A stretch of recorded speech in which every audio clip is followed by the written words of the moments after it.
الصبح بدا من طلعته. سلیمان علیہ السلام کا ذکر ہے، وہ داؤد علیہ السلام کے وارث تھے، بیٹے تھے، اور انہیں پرندوں کی بولیاں سکھائی گئیں۔ جنات اور انسانوں کے لشکر کا ایک فوجی ڈسپلن کے ساتھ ان کے پاس حاضر رہتے تھے۔ وہ جو ان کا لشکر تھا نا، اس میں انسان بھی تھے، جن بھی تھے، اور اس کے اندر پرندے بھی تھے۔ ان کا لشکر تھا، وہ ہمیشہ ان کے پاس رہتے تھے۔ حضرت سلیمان علیہ السلام گزر رہے تھے تو ایک مقام سے آپ گزرے جہاں چیونٹیاں بڑی کثرت کے ساتھ تھیں۔ تو ایک چیونٹی جو ان چیونٹیوں کی سردار تھی، ان چیونٹیوں کی بڑی تھی، اور مفسرین کرام نے یہ بھی لکھا ہے کہ وہ تھی بھی، ایک آنکھ اس کی کوئی نہیں تھی، ایک ٹانگ اس کی کوئی نہیں تھی، لیکن اس حال میں بھی وہ چیونٹی جو تھی وہ چیونٹیوں کی قیادت کر رہی تھی۔ تو حضرت سیدنا سلیمان علیہ السلام کا لشکر جب وہاں سے گزرا تو وہ کہنے لگی یا ایھا النمل ادخلوا مساکنکم، کہنے لگی چیونٹیوں اپنے بلوں میں گھس جاؤ، کہیں ایسا نہ ہو کہ سلیمان علیہ السلام کا لشکر بے دہانی میں، سلیمان کا لشکر توجہ نہ کرے اور تمہیں پاؤں کے نیچے مسل دے، لہذا اس طرح کرو کہ تم اپنے اپنے بلوں میں گھس جاؤ۔ حضرت سلیمان ابھی 3 میل دور تھے، تمام مفسرین نے لکھا ہے 3 میل دور تھے، تو وہاں سے چیونٹی بولی تو قرآن کہتا ہے کہ حضرت سلیمان اس کی بات سن کے ہنس پڑے، فتبسم ضاحکا، آپ اس کی بات سن کے ہنس پڑے کہ دیکھو یہ چیونٹی کیا کہہ رہی ہے، ذرا غور کرنا بات پر کہ حضرت سلیمان 3 میل دور فاصلے پر چیونٹی کی بات بھی سن لیتے۔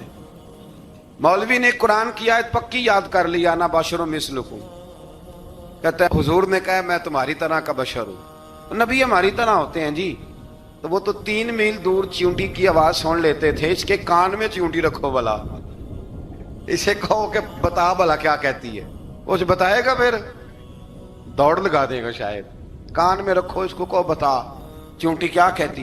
اور اگر یہ لفظ نہ ہوتے قرآن کے کہ جب انہوں نے سنا تو ہنس پڑے، یہ جملے نہ ہوتے تو شاید اس کو بھی نہ مانتے، لیکن حضرت سلیمان نے سنی چیونٹی کی بات، اور اب اگلی بات کہنے لگا ہوں، بڑے خوبصورت لفظ لکھے ہیں مفسرین نے، فرماتے ہیں دیکھو ایک چیونٹی نے ایک جملہ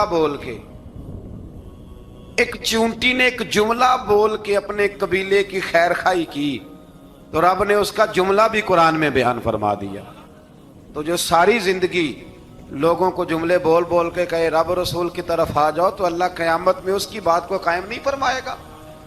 جو بھی کسی کی خیر خواہی کرے وہ ایک جملہ بول کے کرے، اور ہو بھی چیونٹی، تو اگر اللہ اس کا ذکر قرآن میں باقی رکھتا ہے تو میں اور آپ اگر کسی کی خیر خواہی کریں گے تو انشاءاللہ ذکر باقی رہے گا۔ شرط یہ ہے کہ کریں خیر خواہی کرو، کسی کی ایک جملہ بول کے بھی کرو، چیونٹی بھی ہو تو اللہ قرآن میں ذکر باقی فرما دیتا ہے۔ تو اللہ تبارک و تعالیٰ نے اس بات کا ذکر قرآن مجید میں فرمایا، اس پر کئی کچھ لکھا ہے۔ اسی طرح سے ایک بات اور لکھی ہے ہمارے مفسرین نے کہ حضرت سلیمان ایک دن اسی طرح نکلے، قحط پڑ گیا تھا، بارش نہیں ہوتی تھی، تو حضرت سلیمان باہر میدان میں نکلے دعا کرنے کے لیے، خشک سالی تھی، تو جب آپ گئے تو ایک چیونٹی اپنے پر پھیلا کے دعا مانگ رہی تھی، تو رب کریم نے فرمایا سلیمان آپ واپس چلے جائیں، بارش آ جائے گی پر آئے گی چیونٹی کی دعا پہ۔ تو حضرت سلیمان نے عرض کی مولا میں بھی تو اتنا لشکر لے کے آیا ہوں نا، تو چلو ہمیں بھی دعا کر لینے دے، تو چیونٹی کی دعا پہ برسا دینا پر دعا کر لینے دے۔ فرمایا نہیں آپ واپس جائیں، دعا نہ مانگے۔ یا اللہ کیوں؟ فرمایا چیونٹی کا دل ٹوٹ جائے گا، وہ تو کہے گی کہ یہ سلیمان کے لشکر دعا پہ پھر بارش آئی ہے، تو آپ نہ کریں تاکہ اس کے دل میں یہ بات رہے کہ نہیں میرے رب نے میری دعا پہ بارش فرمائی ہے۔ آپ جائیں، آج بارش آئے گی پر آئے گی چیونٹی کی دعا پہ۔ تو جو چیونٹی بارش کی دعا کرے قوم کے لیے، اللہ اگر اس کا ذکر قائم رکھتا ہے تو جو اپنی قوم کے لیے ہدایت کی دعا کرے، اور کبھی کبھی گردن جھکا کے دیکھا کرو کہ دل میں رسول اللہ کی امت کا درد کتنا ہے۔ اگر کہیں حضور کی امت کا درد ہے تو پھر انشاءاللہ ذکر قیامت تک باقی رہے گا، پھر انشاءاللہ قیامت تک آنے والی نسلیں بھی آپ کا ذکر کرے گی اگر حضور کی امت کا درد سینے میں موجود ہے۔ اسی طرح سے پھر حضرت سلیمان کے لشکر میں نا ایک ہدہد نامی پرندہ بھی تھا، لشکر کا کارکن تھا، پرندہ ہدہد غائب تھا. تو حضرت سلیمان کہنے لگے کدھر گیا وہ ہدہد؟ نظر نہ آ جایا سخت سزا دوں گا. یہاں تو کوئی اچھی خبر لائے گا، چونکہ وہ ہدہد پرندہ جاتا تھا تو خبریں لا کے دیتا تھا، ورنہ سزا دوں گا. اتنی دیر میں ہدہد بھی آ گیا. تو یہ پرندے جو کارکن ہوتے ہیں بڑے سیانے ہوتے ہیں، کبھی بندہ ناراض ہو تو صحیح خبریں لے آتے ہیں. تو صحیح خبر لے کے آ گیا. آتے ہی آ کے بیٹھا تو اس نے حضرت سلیمان علیہ السلام نے کہا کہاں تھے؟ عرض کرنے لگا حضور میں ملک سبا گیا تھا، وہاں ایک عورت حکمرانی کرتی ہے، اس کا نام بلقیس ہے، بہت بڑے تخت پہ بیٹھتی ہے، 80 گز اس کا تخت لمبا ہے، 40 گز چوڑا ہے، اور شاید 80 من کے 80 ٹن اس کا وزن ہے. تو حضور وہ سورج کو پوچھتے ہیں. تو حضرت سلیمان نے فوراً خط لکھا، فرمایا جا کے اسے میرا خط دے دو کہ یہاں تو کلمہ پڑھ کے ہماری فرما بردار بن جائے، ورنہ تیار ہو جائے. جو اللہ کے غیر کو پوچھتے ہیں ہم ان کے خلاف جنگ کریں گے. وہ جب لے کے گئے نا خط، یہ حدود گیا تو وہ میٹنگ کر رہی تھی، اس کے وزیر مشیر سارے بیٹھے تھے. اس نے جا کے خط پھینک دیا ملکہ بلقیس کی جھولی میں. اس نے خط پڑھا تو ڈر گئی، وزیروں کو بلایا. حضرت سلیمان، قرآن کہتا ہے حضرت سلیمان نے کہا تھا خط پھینک کے نا تو سائڈ پہ ہو کے سننا وہ کیا کہتا. بندوں کے لیے منع ہے، پرندوں کے لیے جائز ہے. بندوں کے لیے منع ہے سائڈ پہ ہو کے سننا. ہاں جس کی جاسوسی کی ڈیوٹی ہو، کفر کی جاسوسی کی، اس بندے کے لیے بھی جائز ہے. تو یہاں ایک تو وہ پرندے تھے، دوسرا کفر کی جاسوسی کر رہے تھے. سائڈ پہ ہو کے سننے لگے. تو ملکہ بلقیس کہنے لگی اب کیا کرنا ہے، یہ خط آیا ہے. تو وہ کہنے لگے ہم تیار ہیں، آپ حکم کریں، ہم لڑنے کو تیار ہیں، لڑیں گے. وہ کہنے لگی نہیں تیزی نہ دکھاؤ. قرآن مجید کہتا ہے کہ وہ کہنے لگی جب لڑائیاں ہوتی ہیں تو شہر تباہ ہوتے ہیں، ملک کھنڈر بن جاتے ہیں، لڑائی مسئلے کا حل نہیں ہے. انہوں نے کہا کہ میں نبی ہوں. ایک دفعہ آزما لیتے ہیں کہ نبی ہیں کہ نہیں، معاذ اللہ آزما لیتے ہیں. کہا کیسے؟ کہنے لگی تحفے تحائف بیچتے ہیں، اگر مال پر دل للچا گیا تو پھر نبی نہیں بادشاہ ہے، اور اگر مال پر دل للچایا نہ تو پھر اللہ کے کامل بندے. یہ فرق اس نے اس وقت بیان کیا. اس نے 500 کنیزیں، 500 غلام، بڑے شاندار لباس پہنا کے، 500 گھوڑا بڑا تگڑا، اس کے اوپر مال و اسباب رکھ کے تیاری کرا کے حضرت سلیمان کی طرف بھیجا. ہدہد پہلے سے خبر لے کے آ گیا. حضور اس نے یہ پروگرام بنایا ہے. وہ جب آیا سارا کچھ تو حضرت سلیمان دیکھ کے جلال میں آ گئے. فرمانے لگے اسے جا کے کہہ دو تو مجھے کیا تحفے بھیجے گی، میرے رب نے مجھے مالا مال فرمایا ہوا ہے، انہیں مالا مال کیا میرے مالک نے. جا اسے جا کے کہہ تو کیا تحفے دے گی. جب رب دیتا ہے تو پھر کوئی کمی نہ وہ نہیں چھوڑتا. بندے کیا دے سکتے ہیں، بندے تو بیچارے 10 دے کے تو 10 دن ان کی آنکھیں نہیں کھلتی. فرمایا جو اللہ نے جو دیا ہے کیا بات ہے اس کے دینے کی. تو فرمایا اسے کہو یا فرما بردار ہو کے آ جائے یا جنگ کے لیے تیار ہو جائے، ہم اسے اس کے شہر سے ذلیل کر کے نکال دیں گے. اس نے جا کے جب پیغام دیا تو اور ان لوگوں نے بھی آ کے بتایا کہ وہاں تو ہم عجیب منظر دیکھ کے آئے ہیں کہ جانور بھی ہاتھ باندھے کھڑے ہیں، وہاں تو جنات، سرکش جنات کھڑے ہیں. وہ بادشاہ نہیں، وہ نبی ہیں. وہ جو 500 غلام اور 500 کنیزیں گئی تھی، حوال سنایا آ کے. تو ملکہ بلقیس نے پھر خط لکھا کہ میں فرما بردار ہو کے آ رہی ہوں. مانا کیا ہے، میں کلمہ پڑھنے کے لیے آ رہی ہوں. تو حضرت سلیمان نے کہا بھئی اب اس طرح کرو، ذرا فرش بچھاؤ. انہوں نے فرش بچھایا اس طرح کا کہ اوپر فرش تھا، نیچے مچھلیاں تیر رہی، لگ رہا تھا دریا ہے. ڈیوٹی لگا دی، جنات نے بچھا دیا. ادھر حضرت سیدنا سلیمان فرمانے لگے اب چونکہ مان کے آ رہی ہے تو اسے اپنی نبوت کی علامتیں بھی دکھانی ہیں. اس نے تخت بڑا شاندار بنوایا تھا، اور خواتین میں جو عادتیں خواتین والی ہوتی ہیں وہ جاتی نہیں. وہ 7 کمروں میں نا پیچھے اپنا تخت رکھ کے تو 7 دروازے بند کر کے آئی. اس زمانے میں ایک رواج تھا، وہ زلیخا نے بھی 7 دروازے مکفل کے ایک رواج تھا.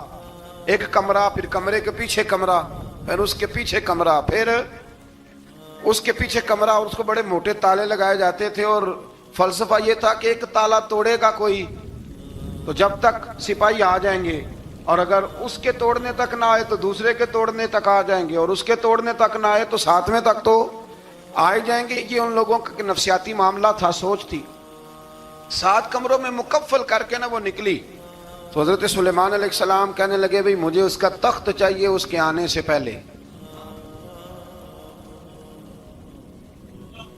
اس کے آنے سے اس واقعے کی کیا ضرورت تھی قرآن پاک میں؟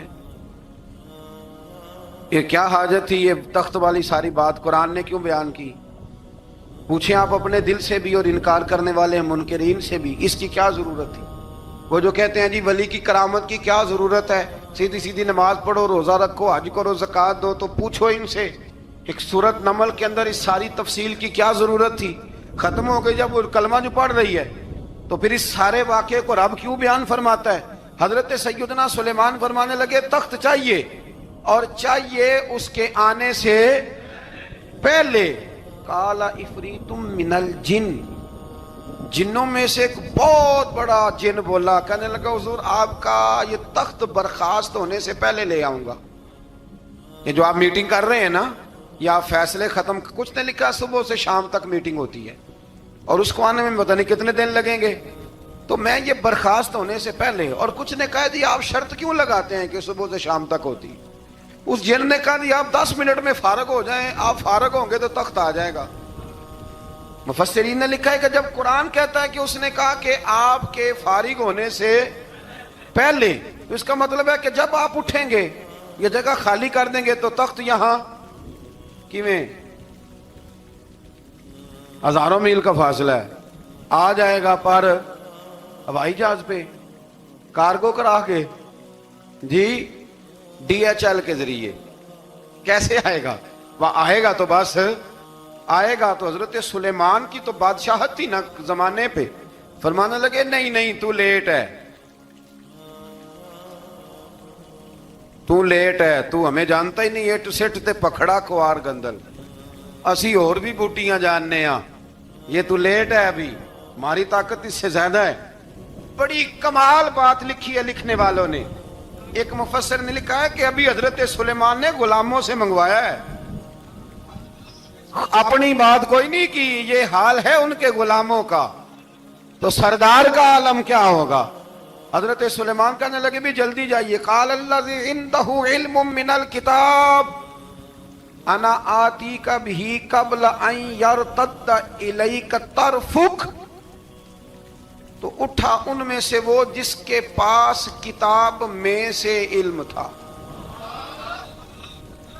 ساری کتاب کا بھی نہیں، علم من الکتاب، کتاب. وہ اٹھے جن کے پاس کتاب میں سے علم تھا، تو وہ اٹھ کے کہنے لگے حضور میں لے آؤں گا. کب؟ آپ کے آنکھ جھپکنے سے. نہیں، آنکھ جھپکنے سے. بندہ تھا جن تھا؟ جن کی تو بات مانی نہیں انہوں نے. کیا کہا؟ آنکھ جھپکنے سے. میں آنکھ جھپکنے سے پہلے لے آؤں گا. تو حضرت سلیمان کہنے لگے تو ٹھیک ہے چل لا پھر لا. پھر آنکھ جھپکنے سے بڑے ہی نہیں، پھر غصہ نہیں آتا ان پہ، پھر غصہ نہیں آتا. میرے شیخ کامل، مرشد اکمل، شیخ بحر و بار حضور غوث پاک جیلانی، حضرت غوث اعظم یوں کر کے شاگردوں کو، مریدوں کو سبق پڑھا رہے تھے، پڑھاتے پڑھاتے ہاتھ آگے کیا، اور جب ہاتھ واپس آیا تو بھیگ گیا تھا سارا. تو شاگرد کہنے لگے حضور یہ کیا ہے؟ فرمایا تمہیں نہیں سمجھ آئے گی، چھوڑو تمہارے والی بات نہیں. خاصاں دی گل آما آگے نہیں مناسب کرنی، رہنے دو تم. کچھ وقت گزرا تو کچھ لوگ آ گئے، ابھی کلاس ختم نہیں ہوئی تھی، کپڑے بھیگے ہوئے ہو. وہ شاگرد پہلے ہی منتظر تھے. کہا تمہیں کیا ہوا؟ کہنے لگے دریا میں جا رہے تھے، اچانک ہچکولیں آنے لگے. تو ہم نے کوئی کسی بے عمل کا بازو تو نہیں نہ تھاما، ہم غوث اعظم کے ماننے والے ہیں.